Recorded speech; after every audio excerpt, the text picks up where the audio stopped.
গরু ঘাস খাইতে খাইতে ওই যে ইরি ধান বনে না, ইরি ধান মাটি নরম কইরা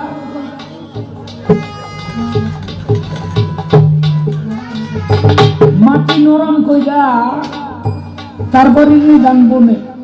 গরু তো গরু বুঝে নাই, ওই ধান খাওয়ার জন্য ওই জমিনের মধ্যে গেছে, আর চাইরো হাত পাও মাটির মধ্যে গেছে। জমিনের পাশে হইল জঙ্গল, বন। ওই বনের একটা বাঘ দেখে যে খাওয়ান আমার আছে, বাঘের একটা স্বভাব আছে, দেখবেন সামনে দিয়ে হাইটা গেলেও খায় না, ও দৌড়ে ধরে খাইবে। তো তোর টার্গেট লইছে, জঙ্গলের থেকে তোরটা যে শুরু করছে, একটা লাফ দিয়া গরুর সামনে দিয়া পড়ছে। কিন্তু বাঘেও বোঝে নাই মাটি যে নরম, বাঘেরও চাইরো হাত পাও গেছে জমিনে যাইবে।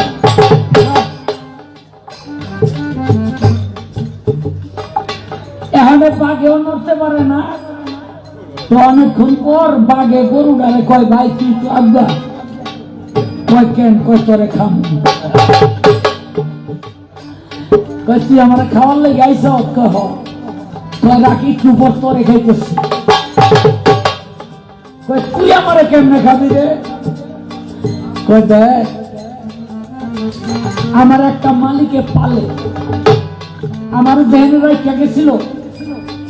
আইসা যখন দেখবো ওই জায়গায় আমি নাই, খুঁজতে খুঁজতে এই জায়গায় আইব, আইয়া আমারে পাইব, লগে দেখবো তোরে, তোরে দেখলে এই জায়গায় আইব। তোমার বাঘ যাইব গ্রামে, গ্রামের ব্যাগ মানুষ দাওয়াত দালই কিসে বাঘে কাটকা পড়ছে লপিটে মারি, লাঠি সোডা নিয়া আগে তোরে পিটাইয়া মারবো, তারপরে আমার এখান থেকে উদ্ধার করে নিয়ে যাইব। তুই উদ্ধার পাবি না কেন জানিস? বলে কেন? কয় তোর কোনো মালিক নেই, আমার একদম মালিক আছে, আমার মালিক আমার এখান থেকে উদ্ধার করে নিয়ে যায়। এই জন্য এলমে মারফতে বলে একজন কামেল মুর্শিদের হাতে হাত দিয়া তুমি একজন মালিক সাব্যস্ত করো। আখিরাতে ওই রকম তোমার হাত পাও যদি পাপের জমিনের মধ্যে চলে যায়, তোমাকে যেন সেখান থেকে উদ্ধার করে নিয়ে যেতে।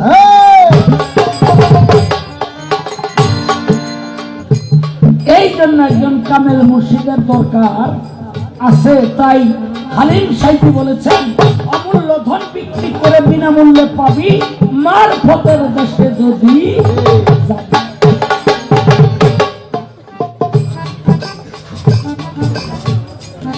এখন আরেকটা প্রশ্ন করতে তোর মনে চাই, কি কেন আপনারা করতাম রে মাসুদ? কোনো ব্যাপার না, ব্যাপার না। এই আপনারা আবার মাইন্ড করবেন না তো?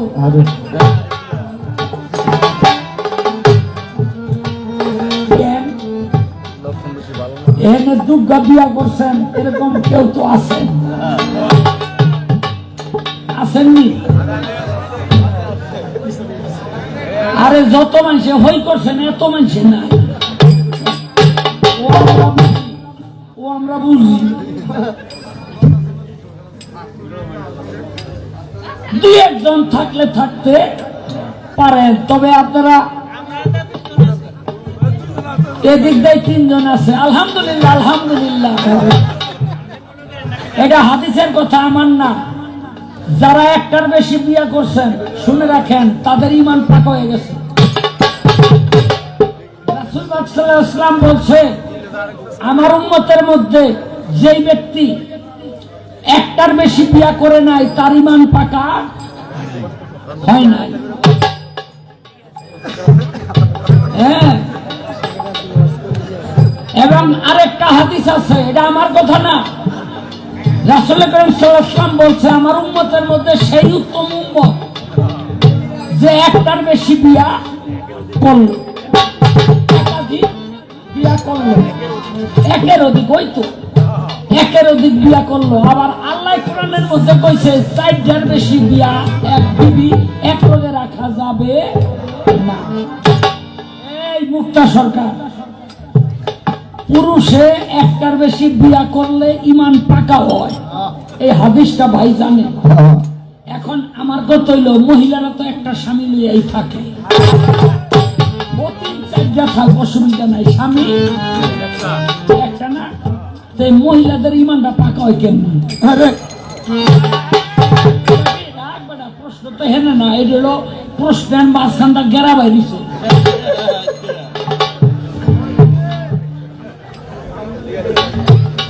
বুঝলি?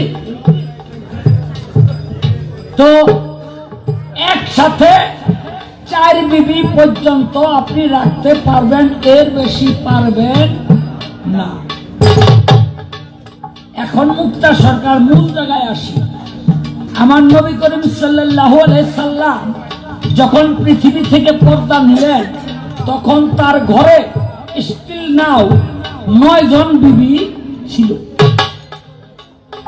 কয়জন ছিল? কয়জন? জোরে চিৎকার দিয়ে কম। 9 জন বিবি তার ঘরে ছিল। এখন কোরআনে বলতেছে 4 জনের বেশি রাখা যাবে না। আর নবী একসাথে 13 মতান্তরে 14টা বিয়া করছে, কিন্তু একসাথে তার 9 জন পর্যন্ত ছিল। এখন যদি কোরআনের দিকে তাকান তাইলে নবীর বিবি ঠিক থাকে না, আর নবীর বিবি যদি ঠিক রাখতে যান তাইলে কোরআন ঠিক থাকে না। এখন এই শরীয়তটারে আপনি বাস করবেন কি দিয়ে আমার একটু কইবেন। যদি কন যে নবীর বেলায় কোনো আইন নাই, বুঝলেননি? যদি বলেন নবীর বেলায় কোনো আইন নাই, তাহলে কেন নাই সেই নিগুড় রহস্যটা আপনি বলবেন। এক বেডি আইছে, আমার পোলায় মিষ্টি খায়, একটু দোয়া করে দেয়। আমার নবী কয় 3 দিন পরে গেছে, 3 দিন পরে মাথার মধ্যে হাত দিয়া কয় বাবা মিষ্টি কম খাইও, বেডি খায়। এটু কথা কইতে আপনার 3 দিন লাগলো, এটু তো হেদিনই কয়ে দিতে পারতেন। আমার নবী কয় মা গো, আমি নিজে মিষ্টি বেশি খাইতাম, নিজে মিষ্টি বেশি খাই, আরেকজনটা কেমনে কই যে মিষ্টি কম খাইও। আর বর্তমানে আমগো কিন্তু ওই অবস্থা, নিজে সম্মানে খাই কিন্তু অন্য জনরে ঠিকই উপদেশ দেই। হ্যাঁ, তো নবী নিজে যাহা পালন করে নাই তাহা উম্মতকে পালন করার উপদেশ দেয় নাই। এখন এই যে একটা ঝামেলা, এই ঝামেলাটা আপনি একটু মিট করে দিবেন। কয় 4টা বিয়ে না করলে তো সংসারে আগুন লাগানোর একটা ব্যবস্থা করতেছে। এখন তো বুঝতে পারছি যে ভাবি যে শুধু শুধু আপনার সাথে এরকম করে না, কারণ যদি আপনারা টাইট না দিত আপনি যে কি করতেন। টাইট না দিলে তো আপনি ফাইট করা শুরু করে দিতেন। এর লেগে আইট করে ধরছে আপনারে, যাতে কোনো দিকে না যাইতে পারেন। কয় বিয়া না করলে বলে ঈমান পাকা হয় না, তাও 1-এর অধিক করতে হইব বিয়া, নাইলে ঈমান পাকা হয় না। ওনার কথা শুনেন, বিশ্বাস করেন না। আচ্ছা, আল্লাহর একজন আমাদের বিশ্ব নবী নবী করিম হযরত মুহাম্মদ সাল্লাল্লাহু আলাইহি ওয়াসাল্লামের একজন আশিক ছিল, আশিকে পাগল, ওয়াসকুরনি যাকে বলা হয়। ওয়াসকুরনি পাগলাই তো বিয়া করে নাই, এর লেগে কি ওনার ঈমান কি পাকা হয় নাই? কি বলেন? অবশ্যই পাকা হইছে। শাহজালাল বাবা বিয়ে করে নাই, বাইজিদ বুস্তামি বিয়ে করে নাই, এরকম হাজার হাজার প্রমাণ দিতে পারবো, বুড়ি বুড়ি প্রমাণ। ঈমান কি পাকা হয় নাই? বিয়া করলে ইমান পাক হয়, নাইলে ইমান পাক হইব না। আপনি খালি কইেন যে তারা তো আল্লাহর একজন অলি, তারা তো আল্লাহর অলি। আশিকে রাসূল ওয়াজ করুনি পাগলা, সে বিয়ে শাদী করে নাই, তার ইমান পাকা হইছে না হয় না, এটা আপনি পালা আসতে যেটাই হোক না কেন, কোনো ছাড়াছাড়ি নাই। যে কথা বইলা গেছেন এখান থেকেই কথা বলবো। আল্লাহ পালা খাজা আমার জীবনী গায় আর বড় পীরের জীবনী গায়, কি বলেন? এবার কয় নারীদের ইমান পাকা হয় কেমনে? পুরুষদের বিয়ে করলে ইমান পাকা হয়, নারীদের ইমান পাকা হয় কেমনে? আমি বলবো একটা গান, যেহেতু পালা দিছে আজকে খাজা বড় পীর, পালা আবার উঠে দিয়ে দিছে, এখন তো আবার বড় পীরের পালা দিছে, বড় পীর সাহেবের গান গাইতে হবে। প্রশ্নের জবাবগুলো দিয়া তারপরে আমি গানে যাই না, কি বলেন? গানের থেকেই ধরতাম, যেহেতু কোনো আজকে পালাটা একটু ঘুরে দেওয়া হয়েছে। আমাদের বাংলাদেশের সুনামধন্য গায়ক শাহনূর সরকার, তিনি খাজা বাবার জীবনী গাইবেন, আর আমি বড় পীর সাহেবের জীবনী গাওয়ার জন্য চেষ্টা করব। কর্তৃপক্ষ থেকে দিয়েছে, এর জন্য আর গানে গেলাম না, অমূল্য ধন বিক্রি করে গানে আর গেলাম না। আমার কাছে দুটি প্রশ্ন রেখেছেন, আমি দুটি প্রশ্নের অল্প করে জবাব দিই। প্রশ্ন করেছে আমার কাছে যে কোরআনে বলছে একসাথে 4 জন বিবি রাখা যাবে, এর বেশি রাখা যাবে না, কিন্তু আমার রাসূল করিম হযরত মুহাম্মদ সাল্লাল্লাহু আলাইহি সাল্লাম তিনি একসাথে, তিনি পর্দা নেওয়ার পরেও তার 9 জন বিবি একসাথে ছিল, এটা কিভাবে? যদি বলেন যে আল্লাহর রাসূলের বিষয়টা একেবারে আলাদা, আলাদা হইল কিভাবে? অবশ্যই আল্লাহর নবী যা করছে এটা সাধারণ মানুষের পক্ষে করা সম্ভব না, কারণ আল্লাহর নবী আমার রাসূল করিম হযরত মুহাম্মদ সাল্লাল্লাহু আলাইহি সাল্লামের 13 জন মতান্তরে 14 জন স্ত্রী ছিল। তারা সবাই যদি আমার নবীকে এক রাত্রে পাওয়ার আশা করত, আমার নবী সবার ঘরেই যাইতো, এক সময়ই যাইতো। এটা কি কোনো সাধারণ মানুষের পক্ষে সম্ভব? এটা কোনো সাধারণ মানুষের পক্ষে সম্ভব না। এটা আমার নবীর বেলায় হয়, এটা কোনো আমাদের সাথে আর আমার নবীর সাথে কোনো মিলাইলে হবে না। আমার নবী করিম হযরত মুহাম্মদ সাল্লাল্লাহু আলাইহি সাল্লাম তিনি যে বিবাহ করেছিলেন, 13 জন বিবাহী স্ত্রী ছিল তার, বা 14 জন স্ত্রী ছিল। সব স্ত্রী দেখা গেছে যে কারো স্বামী মারা গেছে, বা কারো স্বামী রেখে চলে গেছে, আবার কারো স্বামী যুদ্ধে গিয়ে তারা শহীদ হয়েছে। এরকম যাদের স্ত্রী অসহায় ছিল তাদেরকে আমার দয়াল নবী বিবাহ করে আশ্রয় দিয়েছে। কিন্তু তিনি বিবাহ করেছিল মন থেকে, যিনি হলেন মা আয়েশা সিদ্দিকা, তাকে তিনি ভালোবেসে বিবাহ করেছিলেন। আর যারা স্ত্রী ছিলেন তাদেরকেও ভালোবাসতেন, কিন্তু তাদেরকে আশ্রয় দিয়েছিলেন, কারণ অনেকের স্বামী যুদ্ধে গিয়ে মারা গেছে, অনেকের স্বামী রেখে চলে গেছে, আবার অনেকের স্বামী মারা গেছে, এই জন্য তাদেরকে আশ্রয় দিয়েছিলেন। তারপরেও একসাথে একত্রিত, যেমন আলাদা আলাদা তাদের ঘর ছিল, আলাদা আলাদা তারা থাকতো, কিন্তু আমার নবী করিম হযরত মুহাম্মদ সাল্লাল্লাহু আলাইহি সাল্লামের কাছে তার স্ত্রীরা যদি কোনো সন্তান কাছে কোনো কিছু চাইতো না, যদি কখনো বলতো যে আজকে আপনি আমার কাছে আমার ঘরে আসবেন, কোন স্ত্রী যদি গিয়ে বলতো, আমার নবী কখনো না করতো না। তিনি এক টাইমে এক সময় সবাইকে একরকম সময় দিয়েছেন। এটা হলো নিগুড় তত্ত্ব। আমার নবীর বেলায় সবকিছু সাধারণ মানুষের বেলায় এক না। নবী যা করছে, নবী যা পারছে, এটা কোনো সাধারণ মানুষের পক্ষে সম্ভব না। আরেকটি কথা বলে গেছেন আমার রাসূল করিম হযরত মুহাম্মদ সাল্লাল্লাহু আলাইহি সাল্লাম, তিনি একদল লোকের কাছে গেলেন, তারা বললেন আমরা নামাজ পড়ব না, রোজা করব না, হজ করব না, যাকাত দিব না, আপনার ইসলামের ছায়াতলে আমরা আছি এবং থাকব। শরীয়তের তো কালেমা, নামাজ, রোজা, হজ, যাকাত, এই 5টা স্তম্ভের মধ্যে হলো শরীয়ত। কিন্তু তারা যে নামাজ পড়লো না, রোজা করলো না, যাকাত দিল না, তারপরেও তারা ইমানদার হইল কিভাবে এবং তারা ইসলামের ছায়াতলে আসলো কিভাবে? আপনারা জানেন আসামে সুব্বা তাদেরকে বলা হইতো বারান্দাওয়ালা মেহমান। হ্যাঁ তারা নামাজ পড়তো না, রোজা রাখতো না, হজ করতো না, যাকাত দিত না। তারা আমার রাসূলের এক ধরনের আশিক ছিলেন, পাগল ছিলেন। তারা ওই মসজিদে নববীর বারান্দার মধ্যেই তারা ঘুমাইতেন। একদিন মাওলা আলী বললেন যে তোমরা নামাজ পড়ো না, রোজা করো না, এখানে তোমাদেরকে রাখা হবে না, তোমরা এখান থেকে চলে যাও।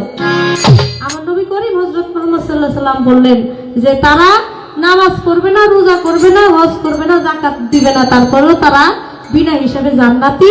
আমি তাদেরকে আদেশ করেছি এখানে থাকার জন্য, তারা এখানেই থাকবে, এখানেই ঘুমাবে। হ্যাঁ আমার নবী করিম হযরত মুহাম্মদ সাল্লাল্লাহু আলাইহি সাল্লাম যাকে বলে গেছে তারা বিনা হিসাবে জান্নাতি। তাদের নামাজ দরকার নাই, রোজার দরকার নাই, হজের দরকার নাই, তারা বারান্দাওয়ালা মেহমান। তারা আসাফে সুফা বারান্দাওয়ালা মেহমান যাদেরকে বলা হতো। তারা আমার রাসূলের আশিক ছিল, রাসূলের প্রেমিক ছিল। তারা এক একজন এক এক জায়গা থেকে এসে তারা এই মসজিদে নববীর বারান্দার মধ্যে তারা ঘুমাইতেন আর দেখতেন আমার দয়াল নবী কখন রাস্তা দিয়া যাইতো, আমার দয়াল নবী কখন থুতু ফেলতো, এই থুতুটাও তারা খাইতেন। সুবহানাল্লাহ। সুবহানাল্লাহ। এই ছিল কথা, এক বেশি বললাম না। আমি বলছিলাম যে একাধিক বিয়ে না করলে ইমান পাকা হয় না, এই কথাটা কি আমার? যদি এটা আমি কয়ে থাকি আমার বাইরে মেরে লেগে। এই কথাটা হলো রাসূল করিম সাল্লাল্লাহু আলাইহি সাল্লাম। এই জন্য দেখবেন বাংলাদেশের যত মাওলানা আছে সব মাওলানা একাধিক বিয়ে করছে, আর যারা করে নাই তারা বিয়ার চেষ্টায় আছে। ইমান পাকা না কইরা দুনিয়া থেকে কেউ যাইব না।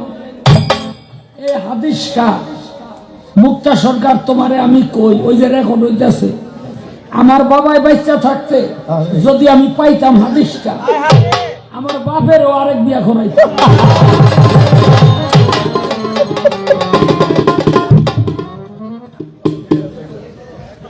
কয় ওয়াজ করনি, হ্যাঁ কি ইমান পাকা নাই? আরে তো ওয়াজ করনের ইমান পাকা থাকবো কেন? ওয়াজ করনি হযরত আলী, এই সুলেমান লাইনটা, কদম চান, চান্নস্থান, এই যে বড় বড় অলিয়া উলিয়া গাউস কুতুব মজ্জুব, এরা হইল ইমান, এরা নিজেরা ইমান, ইমান পাকাইব। ও যে বুঝে না এটাও বুঝে। আচ্ছা, কদম চান বিয়া করছে, সান্নস্থান বিয়া করছে, সুলেমান লাইনটা বিয়া করছে, ওয়াজ করনি বিয়া করছে, হেরা এই তৈলেই নাই, হেরা এই সমস্ত কামেই নাই, যার জন্য হ্যাঁ ব্যাপারে ওই কথা চলবে না। হ্যাঁ, আলমাজদন বিয়া করে নাই।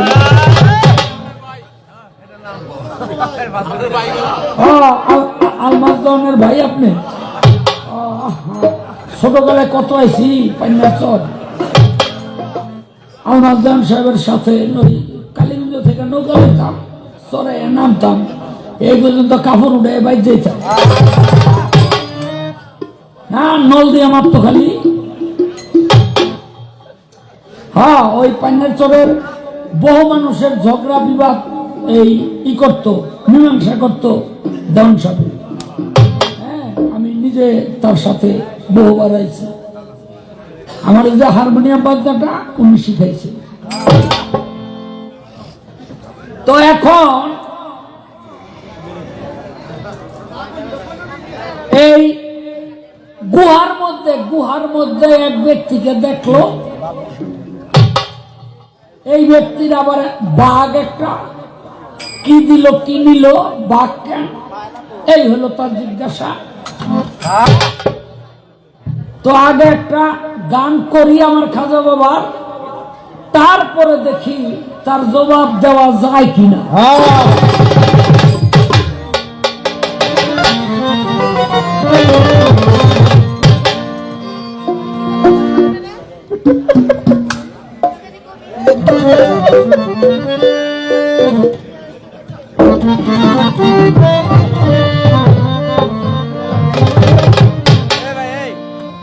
ওঠো ওঠো ওঠো রে ভাই খাজা বাবার নাও তোমরা, ওঠো ওঠো ওঠো রে ভাই খাজা বাবার নাও তোমরা, ওঠো ওঠো ওঠো রে ভাই খাজা বাবার নাও।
ওই তরিটাই উঠিল যারা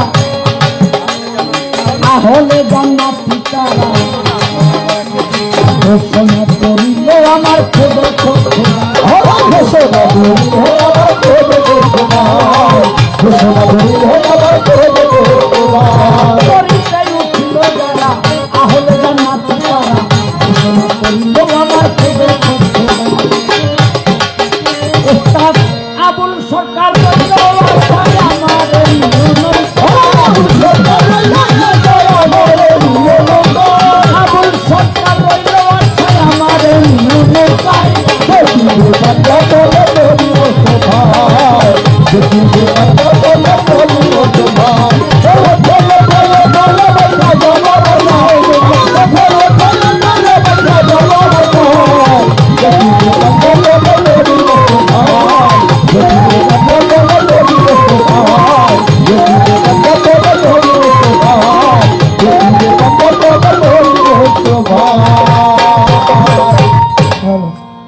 হিংসা করো তুরবানি, নিন্দা করো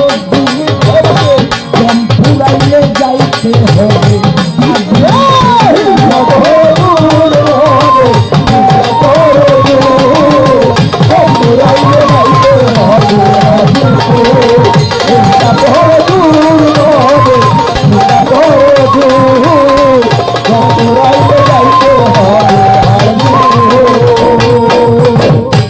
হাজার জীবনী বড় পীরের জীবনী,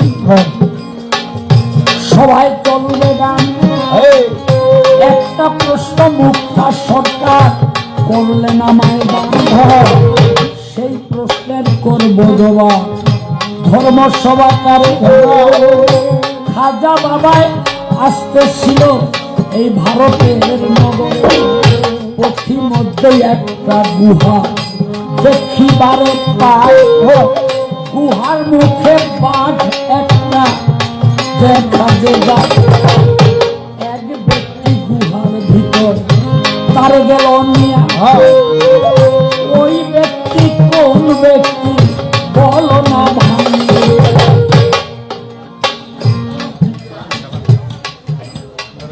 খাজা বাবাই রাস্তা দিয়া যায় আর দেখে একটা গুহা, ওই গুহার মুখে একটা বাঘ। খাজা বাবাই দেখেই ডরে গেছে, হাই হাই রে। ভিতরে থেকে কয় মইনুদ্দিন ভয় নাই, আসো আসো। বাবারা কোনো কোনো মানুষ আছে না, এই পাখি মাথায় আইসা বসে, কান্ধের উপরে আইসা বসে আছে না, হ্যাঁ ফাঁকে ফাঁকে জোরে বাড়ি দিন।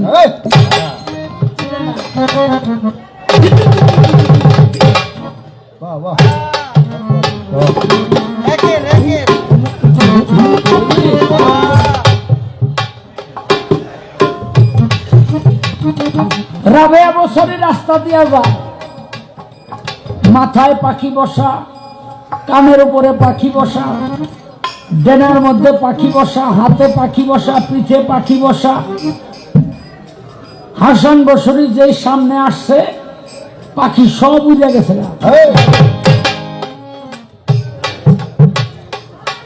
হাসান বসরি কয় রাবেয়া আমার দেখা পাখিগুলি তারাই দিলা। রাবেয়া কয় না, পাখি তোমার দিকে ভয় পেয়েছে। কয় আমার দিকে ভয় পাইলো আর তোমার দিকে ভয় পাইলো না, কারণটা কি? কয় হাসান তুমি সত্য করে বলো তো, আজকে দুপুরবেলা কি দিয়ে তুমি খাবার সেরেছ? বলে পাখির মাংস। বলে পাখির মাংস দিয়া তুমি ভোজন সেরেছ, পাখিরা কেন ভয় করবে না? যদি এখান থেকে দুটো পাখি ধরে তুমি খেয়ে ফেলো? বলে আমার কাছে পাখি বিপজ্জনক আর তোমার কাছে নিরাপদ, কারণ কি? রাবেয়া বলে হাসান আমার জীবনে কোনোদিন আমি পাখির মাংস খাই নাই, এই জন্য পাখিরা আমার কাছে নিরাপদ। গুহার ভিতরে যেই ব্যক্তি, ওই ব্যক্তি বলে মইনুদ্দিন তোমার কোনো ভয় নাই, তুমি আসো, এই বাঘে তোমাকে খাবে না। কেন? বাঘে মানুষ খায় না, মনে রাখবেন। বাঘে কখনো মানুষ খায় না, বাঘে খায় পশু। আর মানুষ টুপি কিছু পশু আছে, এটা পাইলে বাঘে। মানুষের মতো দেখলেই মানুষ হয়ে গেল, মানুষের মতো দেখলে মানুষ হয় না। এই জন্য জালালউদ্দিন রুমি বলেছেন আমি কিছু কাপড় দেখেছি তার ভিতরে মানুষ নাই, আবার কিছু মানুষ দেখেছি যাদের গায়ে কাপড়।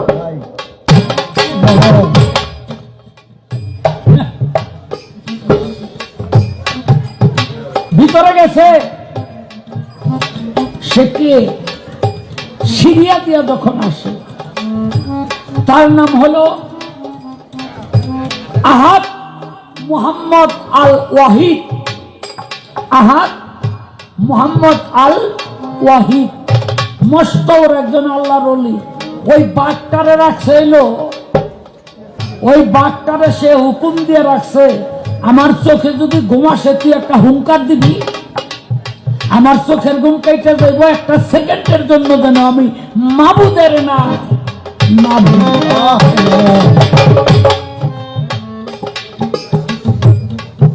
আমার নামাজের সময় হইলে তুই হুঙ্কার দিবি, আমি নামাজ পড়ব। তাই বাবারে হ্যাঁ, যদি মানুষের মতো মানুষ হওয়া যায় তাহলে পশু তার বশ মানে। আর অমানুষ তো নিজেই পশু। পশু মনে করে আমিও পশু, ও পশু, ওর বশ্যতা স্বীকার করে আমার লাভ নেই। ওর বশ্যতা স্বীকার করে আমার লাভটা কি? এবার মুক্তা সরকার, তোমারে আমার জিজ্ঞাসা করতে হইব, আমার বড় পীর আব্দুল কাদের জিলানী ওয়াদা করলো,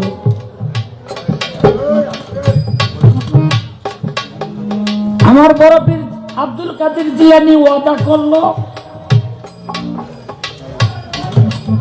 আজ থাইকা এই জঙ্গলের মধ্যে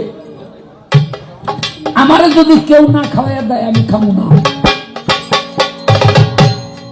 জঙ্গলের মধ্যে কোনো মানুষ নাই যাবা, বড় বীর একলাই। দেখেন কি ওয়াদা করে বসছে। একদিন যায়, 2 দিন যায়, 3 দিন যায়, এমনি করে 40 দিন গেছে। 40 দিনের দিন এক ব্যক্তি কিছু খাবার নিয়ে আইছে। কি আপনি ওয়াদা করছেন কেউ না খাওয়াই দিলে আপনি খাইবেন না, এই যে আমি কেউ খান।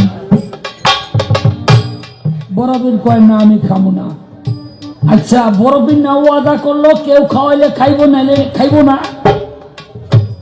এখন কেউ খাবার নিয়ে আসছে, বড়বীর খাইলো না, বড়বীরের নিজের ওয়াদাই তো ঠিক থাকে না। কি বড়বীরের নিজের ওয়াদাই ঠিক থাকে না? আমি জানতে চাই, বড়বীর ওয়াদা করলো কেউ না খাওয়াই দিলে খাবো না, কেউ খাওয়ান এলো তাও খাইলো না, এর কারণ না।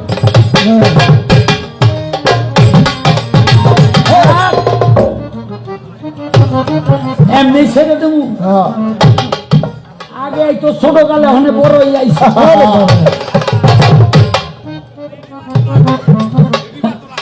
কি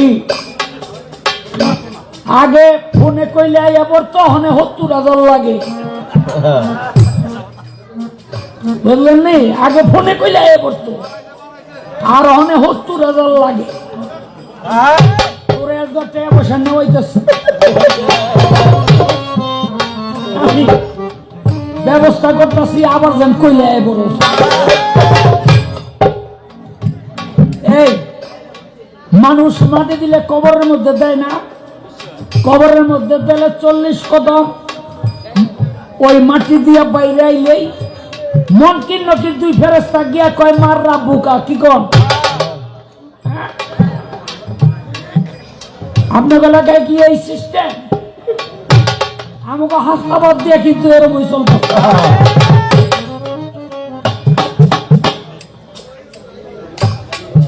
বড়বীর কবরের মধ্যে দিছে, মনকির নকির 2 ফেরেশতা গিয়া কয় মার রাব্বুকা। বড়বীর কয় 2 জারে তো একেবারে ধরছে টাইট করে আটকারে তোরা।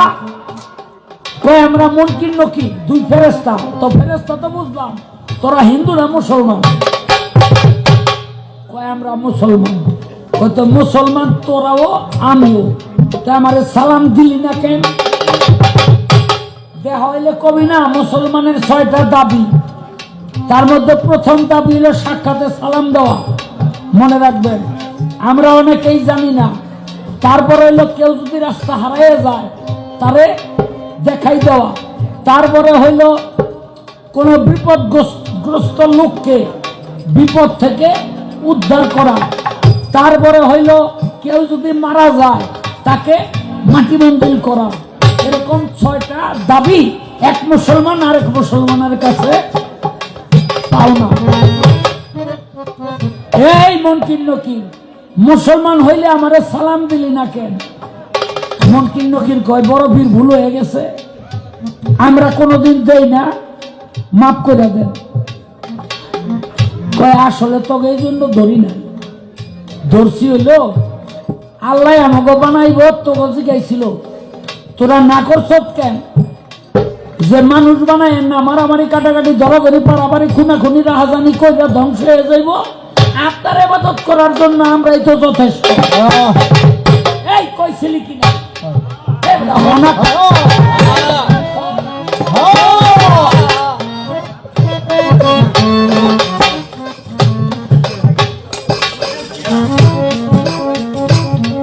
দিন বইরা বাড়ি আলির লোকের কথা কস রাই কইও মামুর দিও তো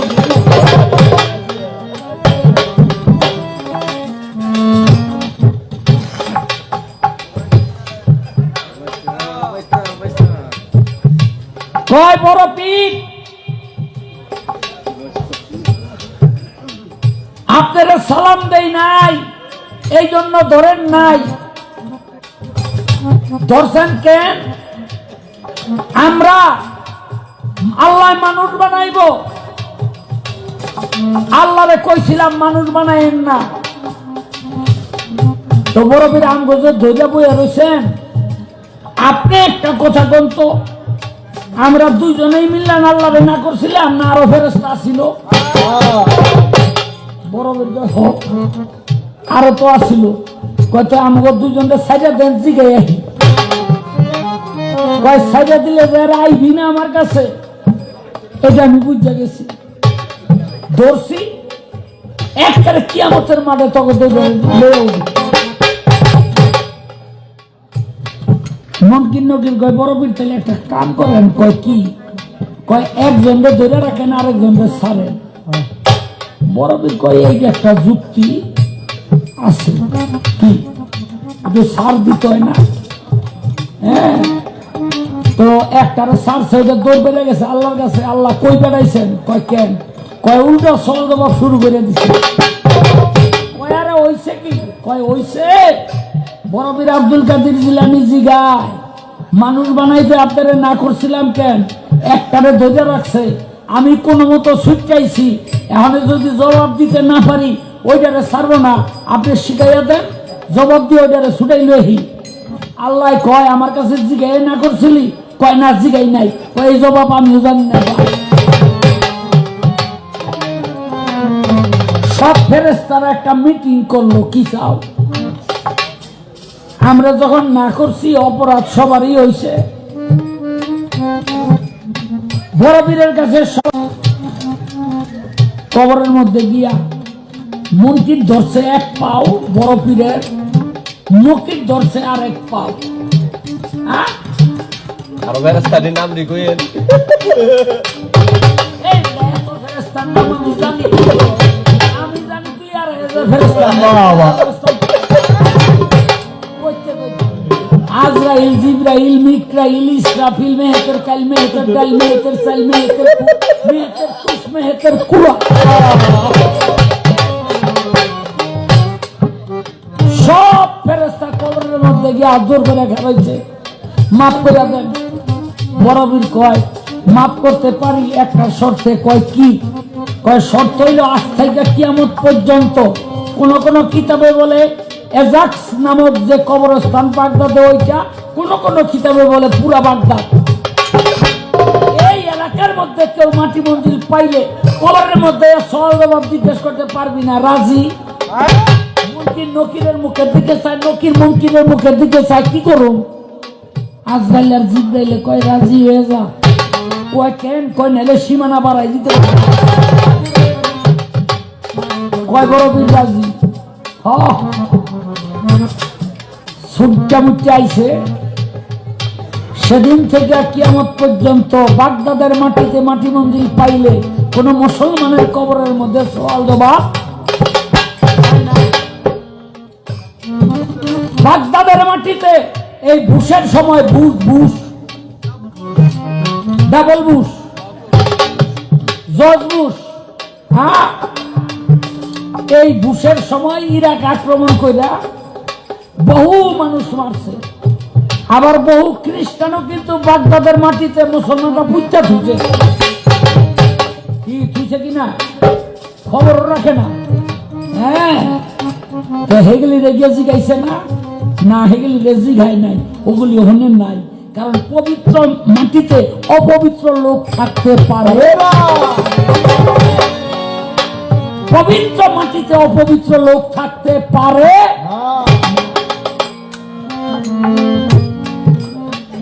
আমার এক আত্মীয় মারা গেছে, মাটি দিছে বাড়ির পাশে জমিনের মধ্যে। তা মানুষে হ্যাঁ হেনে মাটি দিল কেন? তো আমার এক স্বাস্থ্য ভাই ও কয় কেন দিছে কেউ না জানলে আমি জানি। কি জানো? হ্যাঁ এমন কিসিমের লোক ছিল, গোরস্থানে মাটি দিলে পাশের কবরে পাও দিয়া কইতো এই কবর আমার।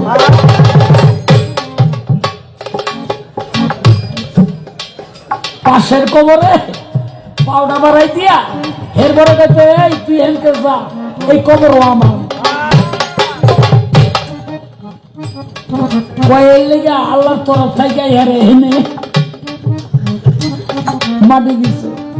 বাবারে পবিত্র জায়গায় কখনো অপবিত্র দেহ থাকতে পারে না। আছে না ওই যে খাটামুল্লা পোলাগো কয় বাবা ৭১-এর যুদ্ধে বাংলাদেশের বিরোধিতা করছি, আসিলাম রাজাকার, কত মানুষের ইজ্জত নিয়ে সিনেমিনি খেলছি, কবরের মধ্যে গেলেই ফেরেশতারা গুতাইব, আমি গুতা খাবো না, টিকেটার ভিসা করে দেবে ইরাক গিয়া মরু। টিকেটার ভিসা করে দিছে, বালিশের তলে লয়ে হইয়া রয়েছে। সকালবেলা ঘুরতে উচ্চা পোলাগো কয় টিকেটার ভিসা সব বেচালা। কয় কেন বাবা? কয় বাবারে গতকাল রাইতে স্বপ্নে দেখলাম উপর দিয়া গিয়া যা রাম মরে ওখানে মাটি মন্দির পাইলে এই মাটির নিচটা ফেরেশতারা ব্যাগ ঠেইলা বাংলাদেশের আজিমপুর কবরস্থানে আইন না এরপরে জিগায় মাররা। আমার ঠেলা খাওয়ানোর দরকার নাই বাবারে। কত বড় মর্তবা বাগদাদের জন্য বড় পীর আব্দুল কাদের জিলানী রেখে গেলেন। কোন মুসলমান কোন প্রেমিক যদি বাগদাদের মাটিতে মাটি মঞ্জুর পায়, সওয়াল জবাব কবরের মধ্যে হয় না, তার মানে কি প্রথম পরীক্ষায় সে পাস হয়ে গেল। এখানে মুক্তা সরকার এই কাণ্ডা করলো কে? বড় পীর আব্দুল কাদের জিলানী। কে করছে? এই নেয়ামতরা বড় পীর চাই আনছে না নাকি? কিন্তু এই চাই আনার পরও বড় পীর এক লোক অপমান করছে। আমার প্রশ্ন, বড় পীর কবরের মধ্যে গিয়ে অপমান করলো কেন?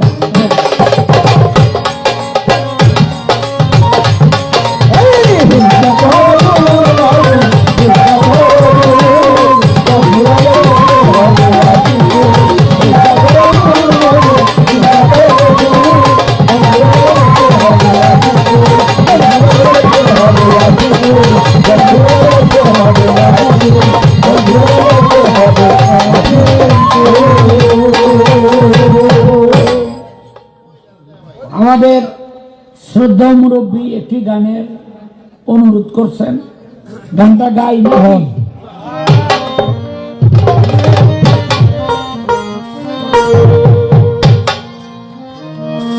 আমি করি নাই, করিতে পারি নাই,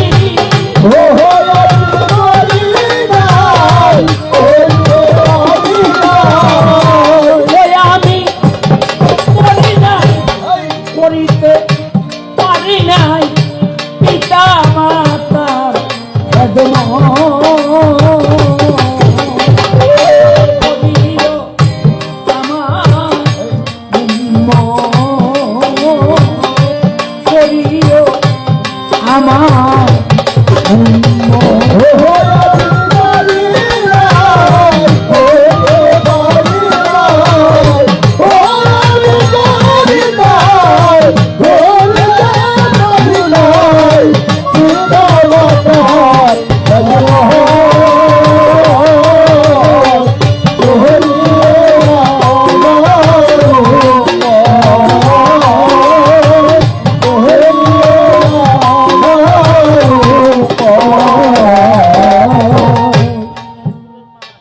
বাবারা কিয়ামতের কাল অনেক পোলাপান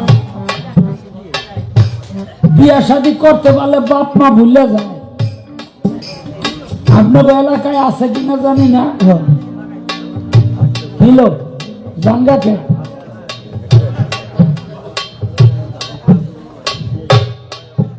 কেন জানলে কেন?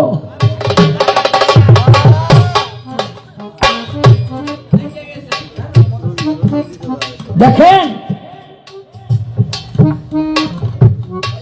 বিয়া শাদী করতে পারলে বাপ মা ভুললে যায়, মনে করে যে আমার ঠেকা হাইরে গেছে। আবার কোন কোন বলবান তো বিয়ার পরে কয় যে বিয়া যে এত ভালো বাবার আগে করি নাই কেন। আমি আশা বহু অভিজ্ঞতা জীবনে আছে। একদিন দেখলাম 3-4 বছরের এক বাচ্চা কাঁদতেছে, তা আমি কইলাম কান্দোস কেন? কয় যে মা আব্বাই যে মায়ের বিয়া করছে এই চলনে আমারে নেই না। তুই দেখলি কেন? কয়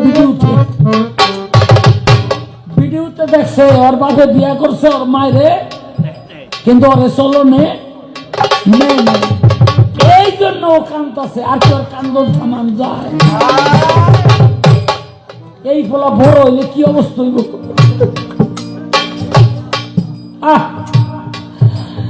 আপনাদের দুয়ারে যদি আল্লাহ আয়া কয় আমার এক মোট খাওয়ান দে, সবাই যত বড় পাষণ্ডই হোক না কেন খাওয়ান লয়ে খালি থাকবো, কথা ঠিক কিনা?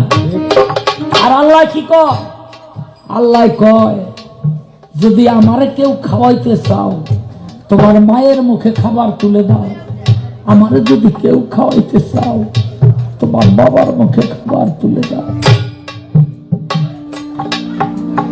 আখিরাতে আপনাকে জিজ্ঞাসা করবে তোমার মা অনাহারী ছিল, খাবার দাও নাই কেন?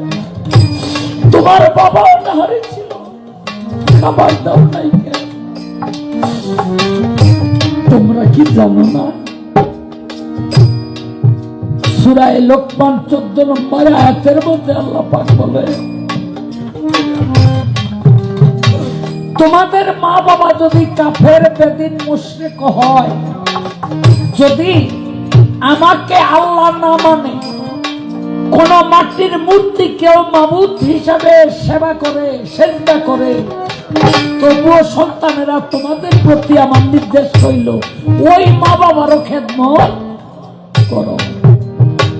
আমার কথা সূরা লোকমান 14 নম্বর আয়াত। শুধু তাই না, আবার বলছে খবরদার দুর্ব্যবহার করতে পারবা না। আমি সৃষ্টিকর্তা আর মা বাবার মাধ্যমে সেই সৃষ্টি আমি করি।